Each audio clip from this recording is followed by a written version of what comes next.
there. And I think some of you will remember the picture of the small little boy on the beach in Greece who drowned, and his little feet laying there.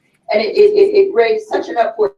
We had people coming forward out of the community in massive numbers, and congregations once again saying, we want to help, we want to help. And so we realized that this was an opportunity to re-engage organizations and groups in the resettlement process. Well, but that's where, you know, I can understand, you know, if you're overran with individuals. But my point is that it is harder when you're working with individuals, in fact, to even ensure some of the security and factual basis, the numbers, et cetera, that are necessary to be able to ensure that the reporting is occurring the way that that bodies like this committee want to be able to see. So there has to be some kind of a formalized basis to be able to be together. And that's why they went to this model of organizations with the assumption that people would still, through groups, etc., work with the organizations to the extent they were interested and willing to do so to be able to accomplish refugee resettlement. It really, in this case, it takes more than just one person, one organization, etc., to be able to do everything that is valued in order to be welcoming to new individuals. Depending on the community into which you're trying to resettle them, it may be so small it doesn't even offer English language classes. You know, the people themselves may feel so isolated, depending on the community, etc., that it's difficult for them to really feel comfortable and make a good adjustment there. And so they may move anyway to a place where there are more people from their cultures to be there. And so they just move to that kind of a process. You went on and on. Yeah. I mean, this is getting late, but I mean, it just looks at the other model. You know, they have more of a best. Both are valuable. Both are valuable models. Okay. Thank you. Senator Sheedy, you inquire.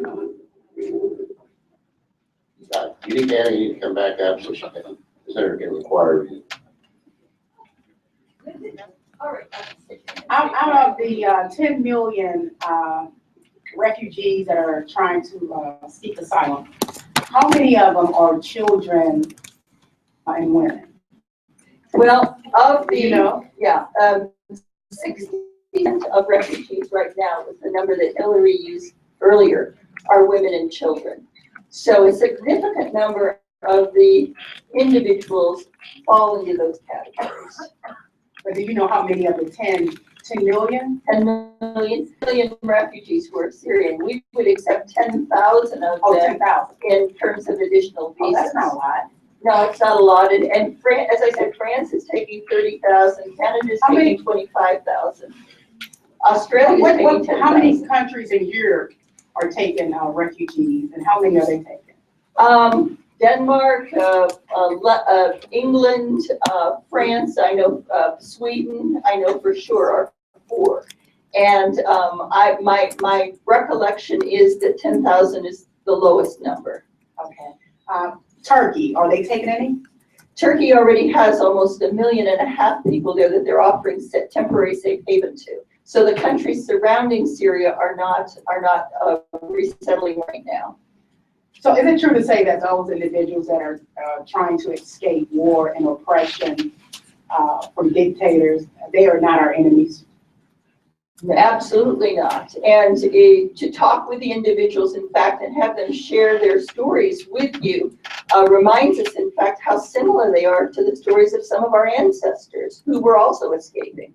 So we need to kind of refocus on who our true enemies are, because those that we're talking about today are not the ones, the children and the women that I believe should have a safe haven here in the United States. I had another question off my train of thought. Maybe I'll get back to it. Thank you.